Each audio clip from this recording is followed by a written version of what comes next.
नमस्कार, सुप्रभात। कैसे हैं आप सब? आशा करती हूँ आप सब स्वस्थ होंगे। चलिए, हम लोग तैयारी कर रहे हैं आपके अपने चैनल गौर एजुकेशन पर यूपी टेट की सभी क्लासेस निःशुल्क। हिंदी और संस्कृत लैंग्वेज की 30-30 नंबर वाली क्लासेस हम लोग चला चुके हैं, स्टार्ट कर चुके हैं। और इससे पहले वाली वीडियो में मैंने आपको माहेश्वर सूत्र पढ़ाए हैं और माहेश्वर सूत्र वाली वीडियो से पहले मैंने आपको पाठ्यक्रम कराया है। पाठ्यक्रम के बाद हमने कल जो वीडियो में पढ़े हैं वो पढ़े हैं 14 माहेश्वर सूत्र।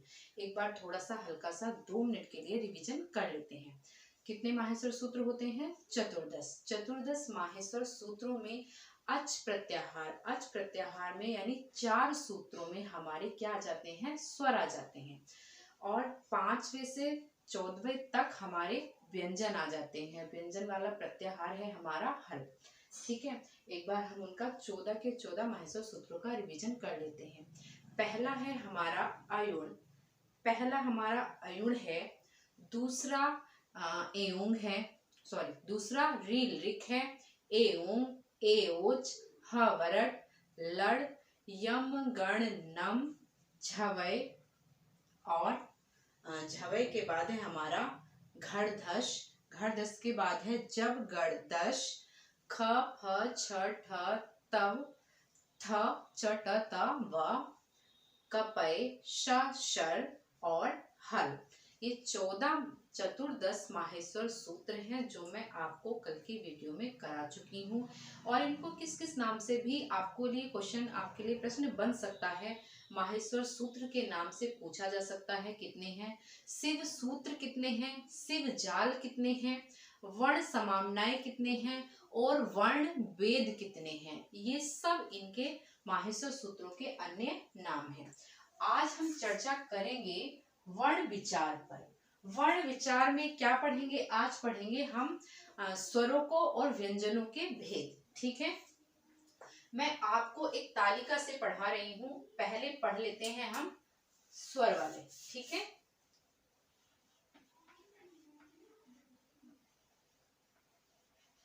स्वर भेद।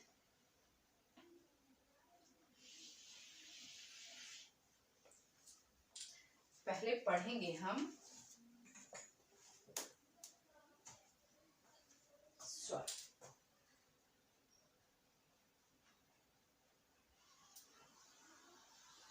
तालिका से पढ़ेंगे तो आपको अच्छे से याद हो जाएगा। ठीक है,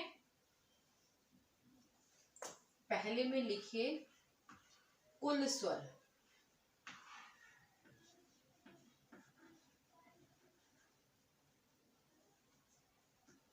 अब आपसे पूछा जाए कि कुल स्वर कौन कौन से हैं और कुल स्वर कितने हैं, तो कुल स्वर कितने हैं? 9। कुल स्वर कितने हैं हमारे? 9। ठीक है, 9 कुल स्वर हैं हमारे 9। अब कौन कौन से हैं ये देख लेते हैं।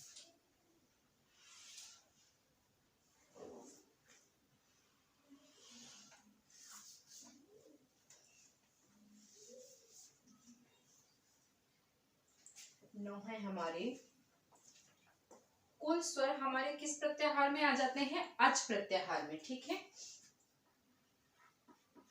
अ,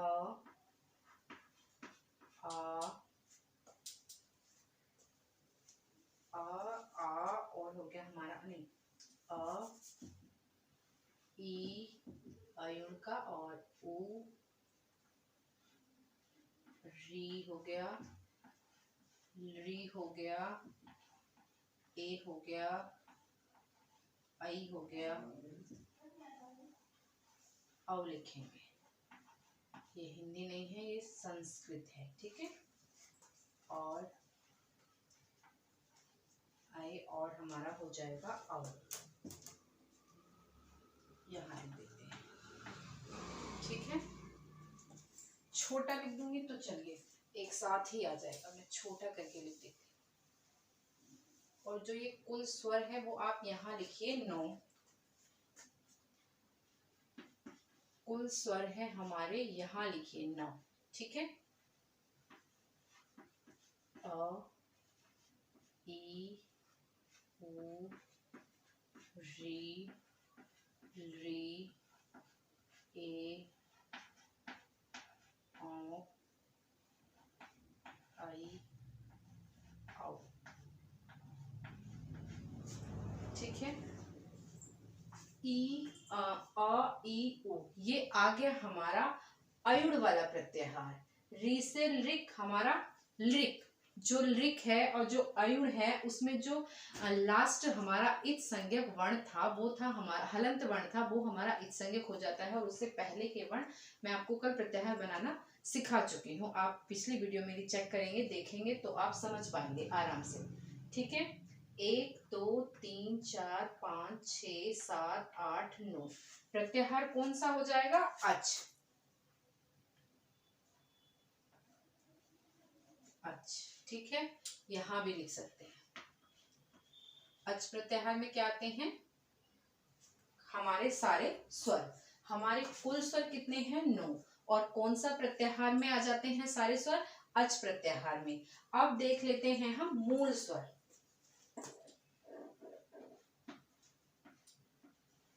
मूल स्वर, मूल स्वर यानी ह्रस्व।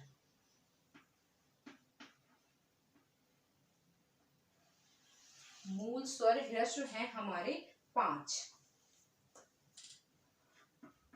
अ, ई, उ, री और री, ये है हमारे मूल स्वर। आपसे अगर प्रश्न बनता है कि मूल स्वर कितने हैं, कितने पूछे जाते हैं, तो 5। और पूछा जाता है मूल स्वर कौन कौन से हैं, तो ह्रस्व अ, ह्रस्व ई, ह्रस्व उ, री ह्रस्व भी होती है और दीर्घ भी होती है। और री हमारा हमेशा ह्रस्व रहता है, इसका दीर्घ नहीं होता। री का दीर्घ कैसे बनेगा? ये, ठीक है, जो हमारी दीर्घ री बनेगी वो ऐसे बनेगी। ये जो लटकता है एक ऐसे तक बना तो हमारी ह्रस्व, और जब हमने इसमें एक और मोड़ लिया तो ये हमारी बन जाती है दीर्घ री। ठीक है, तो री का दीर्घ भी होता है और ह्रस्व भी होता है। अ का दीर्घ भी होगा और ह्रस्व भी होगा। ऐसे ही ई और उ का दीर्घ भी होगा और ह्रस्व भी होगा। किंतु लृ जो है, ये वर्ण यहाँ पर मैंने जो आपको लृ लिखवाया है, इसका दीर्घ नहीं होता, ये केवल ह्रस्व ही रहता है। अब है हमारे संयुक्त स्वर।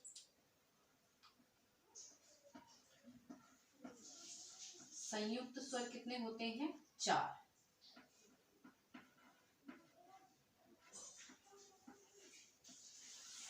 संयुक्त स्वर हैं हमारे 4। संयुक्त को हम एक और कह सकते हैं मिश्रित। ठीक है, एक और नाम लिख लीजिए, मिश्रित। ठीक, मिश्रित जो है, अब जैसे हमारे कुल स्वर आए हैं अच में, ऐसे ही हमारे जो मूल स्वर हैं उनके लिए कौन सा प्रत्याहार बनेगा? अब अयुण का तो हमने अ ले लिया और री लिरी लिया है, तो इसका जो लिक है, जो क इस संज्ञक वर्ण है, वहां का लेंगे हम क। तो जो अक प्रत्याहार है, अक प्रत्याहार में हमारे आ जाएंगे मूल स्वर। अक प्रत्याहार में आ जाएंगे हमारे मूल स्वर और अच प्रत्याहार में हमारे टोटल स्वर आ जाएंगे। ये दोनों कॉलम आपको समझ आ गए होंगे। कुल स्वर कितने हैं? 9। मूल स्वर कितने हैं? 5। ठीक है, 1 2 3 4 5, यहाँ भी हम काउंटिंग लिख देते हैं 5। मूल स्वर 5 हो गए।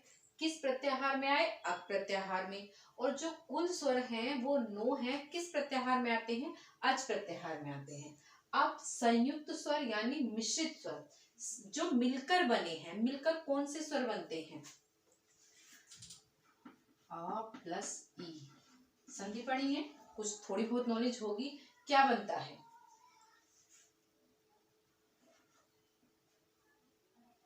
ई से जब ये मिलाएंगे तो क्या बनेगा? ये मिलकर मिश्रित, जो मिलकर स्वर बना है उसको हम क्या कहेंगे, उसको हम मिश्रित स्वर कहेंगे। कैसे? अ और ई हमारा ए बना देता है, बड़ी ई आएगी तो ए बन जाएगा, आ आएगा, ठीक है। और ऊ आएगा यहाँ पे, इसके स्थान पर हम ऊ कर देते हैं और दीर्घ और ह्रस्व ऊ कर देते हैं, तो ये हमारे आई और ऊ करेंगे तो ओ और औ हो जाएंगे, ठीक है। किंतु इनमें ह्रस्व नहीं होता, ये हमेशा चारों वर्ण दीर्घ ही रहते हैं। जैसे ए, औ, आई और औ। जब हम इनको हिंदी में पढ़ते हैं तो पढ़ते हैं ए, आई, ओ, औ। किंतु जब हम संस्कृत में पढ़ेंगे तो ए, औ, आई, औ, पहले ह्रस्व यानी पहले आई आएगी, इन्हें ह्रस्व और दीर्घ तो हम बोलेंगे नहीं, क्योंकि ये हमेशा ही दीर्घ रहते हैं, इनमें ह्रस्व का अभाव होता है। इसलिए ए, औ, आई, औ ये हमारे मिश्रित स्वर हैं। और ये किस में आते हैं? ये आते कौन से प्रत्याहार में हैं? एच प्रत्याहार में। किस में आएंगे? एच प्रत्याहार। कौन से प्रत्याहार में आएंगे? एच प्रत्याहार।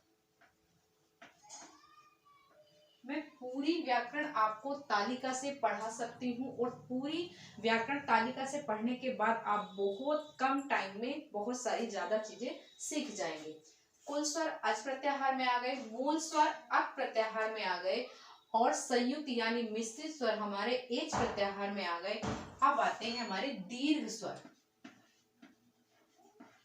दीर्घ स्वर ये होंगे कितने? दीर्घ स्वर होंगे हमारे 8। चलिए लिखकर काउंट कर लेते हैं पहले। अभी हमें एक और लिखना है, इसलिए हम पास करके लिखेंगे।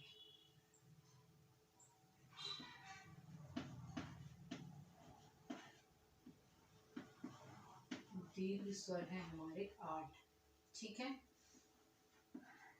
आ,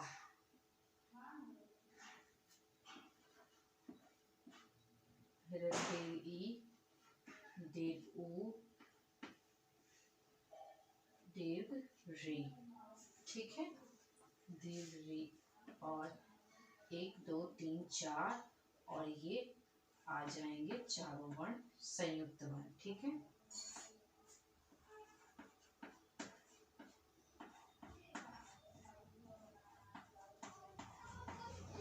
ये हो गए हमारे 8, ठीक है।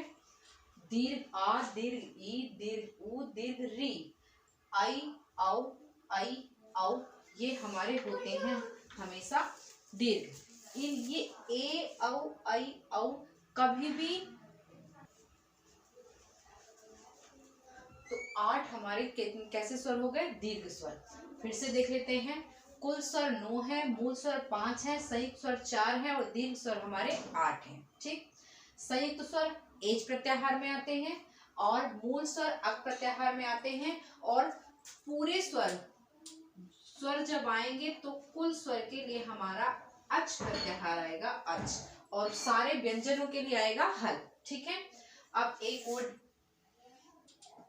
लाइन खींचकर ड्रॉ कर लीजिए, और यहाँ है हमारे अर्ध स्वर। अर्ध स्वर, अर्ध स्वर कितने हैं? 4। कौन से हैं? य, र, ल और व। प्रत्याहार कौन सा आ जाएगा? यण। ये पूरी तालिका आपको अच्छे से चाहे तो नोट डाउन कर लीजिए, या 1 से 2 बार वीडियो को देख लीजिए, आपको यहीं पर ये याद हो जाएगी, ठीक है।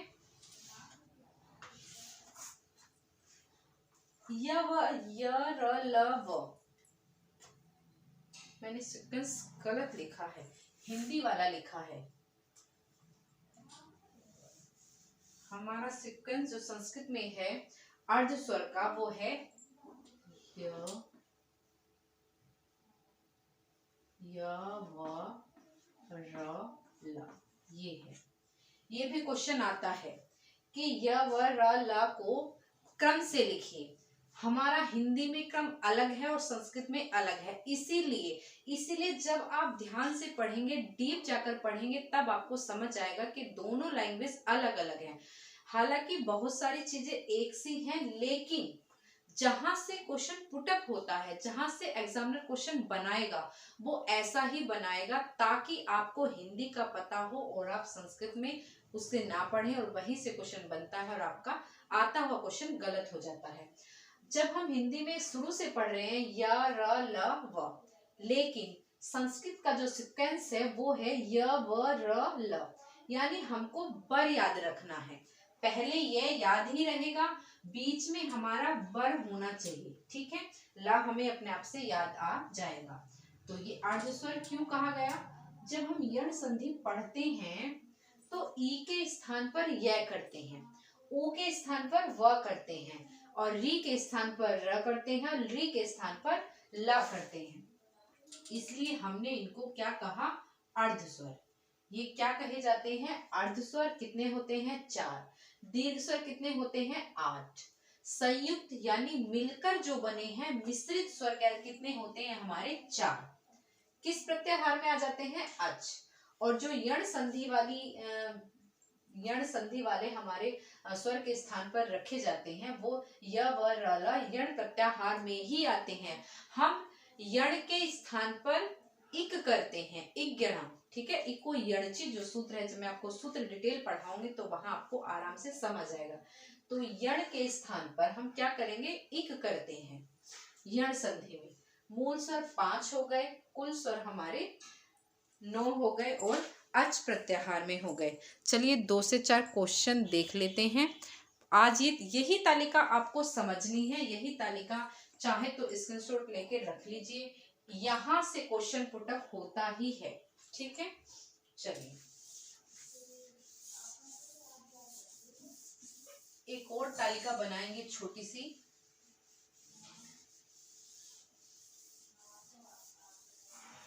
तालिका बना लीजिए या ऐसे ही करके नोट डाउन करके क्वेश्चन डाल लीजिए।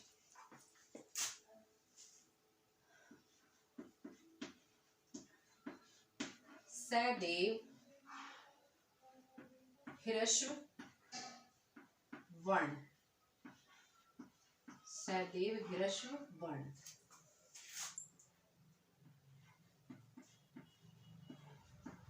सदैव दीर्घ वर्ण,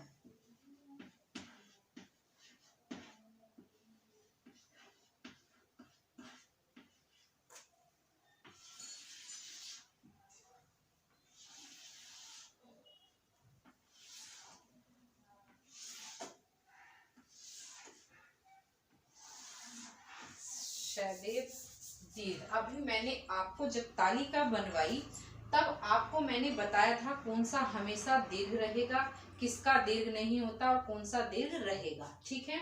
सदैव ह्रस्व रहने वाला वर्ण कौन सा मैंने बताया था, याद कीजिए, पीछे का देखिए, चाहे वीडियो को बैक करके देखिए, ठीक है। चलिए मैं बता देती हूँ आपको। सदैव ह्रस्व रहने वाला एक ही वर्ण है लृ, इसका कभी भी ऐसे नहीं बनेगा, ठीक है। जब भी ये बनाए तो सोच लीजिए गलत है। सदैव ह्रस्व वर्ण है हमारा लृ, इसका दीर्घ नहीं होता। आपसे क्वेश्चन कैसे पलट के 2-3 क्वेश्चन कैसे बन जाते हैं एक ही वर्ण से। ह्रस्व वर्ण कौन सा है आपको आ दिया चलिए मैं एक बार आपको क्वेश्चन बनवा देती हूँ।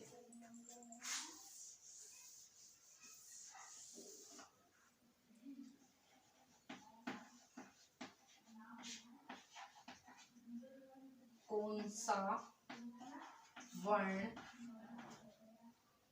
दीर्घ नहीं है? मान लीजिए ए ऑप्शन में आपको दिया है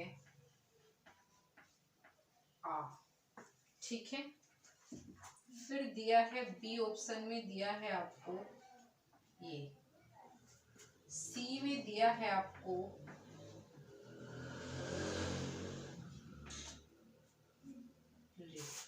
और डी में दिया है आपको री। अब क्वेश्चन पर ध्यान दीजिए, पूछा क्या है, कौन सा वर्ण दीर्घ नहीं होता, कौन सा वर्ण दीर्घ नहीं होता। इसको हम क्या लिखेंगे, अ लिखेंगे, और यहाँ पर ह्रस्व ई लिख लीजिए, ये लिख लीजिए। आप देखिए क्वेश्चन कैसे पलटकर पूछा जाता है, कौन सा वर्ण दीर्घ नहीं होता। यहाँ क्या लिखा है, सदैव ह्रस्व वर्ण। सदैव ह्रस्व वर्ण मैंने आपको बताया है अभी लृ होता है, यही क्वेश्चन आया है। देखिए ऑप्शन ए में लिखा है अ, ह्रस्व अ लिखा है, ई लिखा है, सी में लृ लिखा है और डी में री लिखा है। देखिए इसका ह्रस्व भी होता है और दीर्घ भी होता है, ठीक, इसका ह्रस्व भी होता है और दीर्घ भी होता है, इसका अ का दीर्घ भी होगा और ह्रस्व भी होगा। यहाँ पूछा कौन सा वर्ण दीर्घ नहीं होता, ये तीनों, इसका भी दीर्घ होता है, इसका भी दीर्घ होता है और डी का भी दीर्घ होता है। बचा कौन सा, लृ। तो कौन सा नहीं होता, आंसर कौन सा ठीक हो जाएगा हमारा, लृ। ये सब होते हैं तो ये गलत हो गया। आंसर में जो पूछा है वही हमें बताना है, कौन सा होता है, लृ होता है। अब कौन सा वर्ण दीर्घ नहीं होता, यहाँ पूछा जा सकता है कौन सा वर्ण दीर्घ होता है। देखिए ये क्वेश्चन यूपी टेट में आ चुका है, सारे वही क्वेश्चन मैं आपको कराऊंगी जो आएंगे, बस आपको अच्छे से पढ़ते जाना है।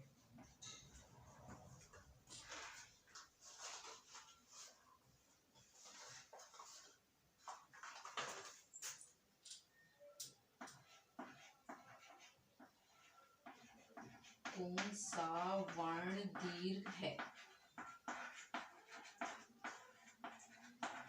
ऑप्शन में दिया है आपको आ, ए ऑप्शन में आ दिया है। कौन सा वर्ण ह्रस्व है, दीर्घ, क्वेश्चन बनाना क्या है हमको, कौन सा वर्ण दीर्घ नहीं है, कौन सा वर्ण दीर्घ नहीं है। ठीक हो गया, आ हो गया। फिर हमारा ऑप्शन बी,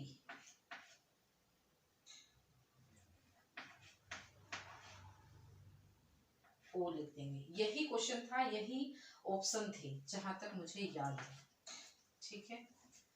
सी में हमने लिया आओ और डी में हमने लिया लृ। ये क्वेश्चन आयोग तक पहुंचा था, ठीक है। अब कौन सा वर्ण दीर्घ नहीं होता, तो कौन सा नहीं है, देखिए आ हमारा दीर्घ है, ओ हमारा दीर्घ है, औ हमारा दीर्घ है। अगर आप दीर्घ नहीं होता तो ओ को लगा सकते हैं, अगर आपने डिटेल नहीं पढ़ी है तब।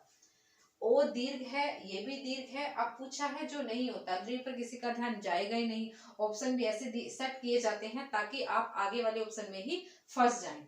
यही सीक्वेंस था, यही option as it is question आया था हमारा यूपी टेट 2018 में, ठीक है। आ औ औ, अधिकांश बच्चों ने ओ लगाया था, क्योंकि हम क्या पढ़ते हैं हिंदी में, छोटा ओ बड़ा ओ, तो दीर्घ माने बड़ा और ह्रस्व माने छोटा, तो हमने क्या किया, ओ लगाया। बहुत सारे क्वेश्चन हमें फाइट चली थी, वहां पर 7-8 क्वेश्चन आयोग में पहुंचे थे, किंतु क्वेश्चन तो अगर बच्चा डीप पढ़ेगा तो कभी गलत नहीं होगा, कभी गलत पे आंसर लगाएगा ही नहीं। तब हमसे पूछा है कौन सा वर्ण दीर्घ नहीं होता, अरे ओ तो दीर्घ है ही, मैंने भी तालिका में आपको पढ़ाया था कि दीर्घ वर्ण में ए ओ आई औ चारों वर्ण आते हैं, उनमें ह्रस्व नहीं होता, तो चारों में 2 वर्ण तो रखे हैं तो दीर्घ है। आ सामने लिखा है दीर्घ है, बचा क्या, लृ। लृ ही हमेशा दीर्घ नहीं होता, ये सदैव ह्रस्व रहता है, ठीक है। 2 क्वेश्चन मैंने आपको कंप्लीट करा दिए हैं, और ऐसे क्वेश्चन हमेशा कहीं पर भी नोट डाउन करके रख दीजिए। आते तो सब हैं, लेकिन हम लैंग्वेज नहीं पकड़ पाते किसकी, एग्जाम में। ठीक है, तो ली वाला क्वेश्चन हमारा कंप्लीट हो गया। अब सदैव दीर्घ वर्ण, दीर्घ वर्ण कौन से हैं, ए, ओ, आई और औ। ठीक, ये छोटी सी तालिका भी आप नोट डाउन कर लीजिए। सदैव दीर्घ वर्ण ए, ओ, आई, औ। सदैव हृस्व वर्ण केवल एक है, ली। जब मैं आपको वर्णों के भेद बताऊंगी तब आप देखेंगे कि जो सदैव दीर्घ वर्ण, इनमें किसका अभाव हो रहा है, इनके खुद से 6 भेद कम हो जाते हैं। आ, ई, उ और री, इनके कितने भेद होते हैं, 18 भेद होते हैं।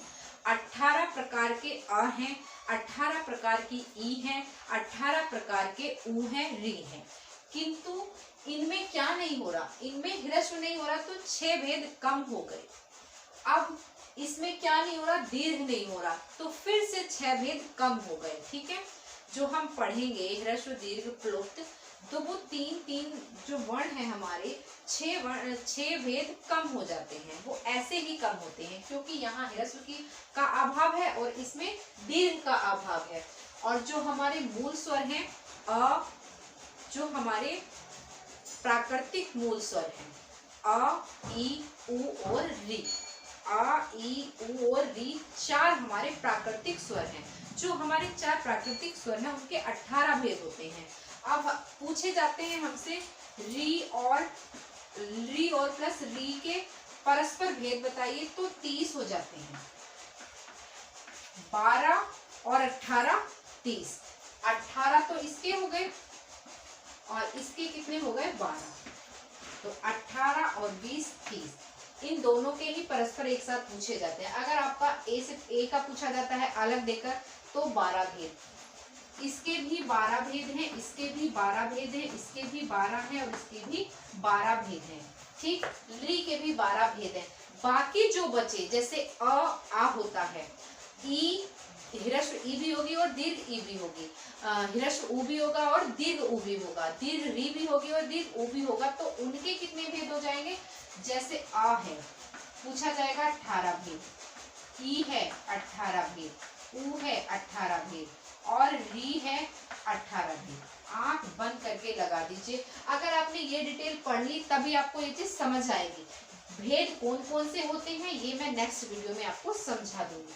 ठीक है, वैसे इतना डिटेल पढ़ने की यूपी टेट में आवश्यकता नहीं है। वो टीजीटी अगर कोई संस्कृत से किसी मेंस अच्छे मेंस की प्रिपरेशन करता है उसके लिए जरूरी है। आपको तो केवल दीर्घ और ह्रस्व समझना है, इतना ही आना चाहिए। ठीक है, चलिए, ये हमारे स्वर जो भेद हमने आज टॉपिक डाला था वर्ण में, वो कंप्लीट हो गया है।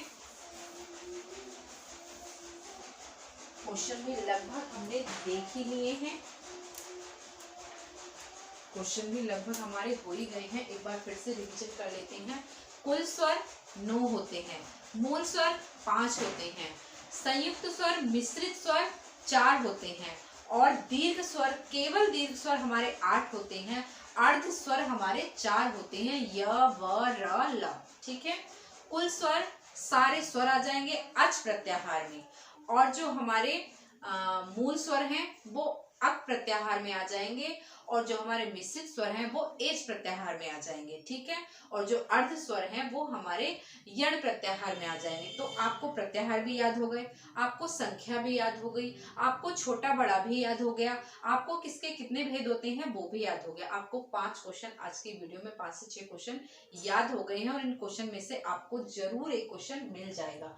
प्रत्याहार इसी में आते हैं, वर्णों के भेद से 1-2 क्वेश्चन बनता है, तो ये वाला टॉपिक मस्ट है, इसे आप बड़े अच्छे से पढ़ेंगे। पहला ही टॉपिक चल रहा है, अभी हमारे उच्चारण स्थान रह रहे हैं, वो पढ़ेंगे।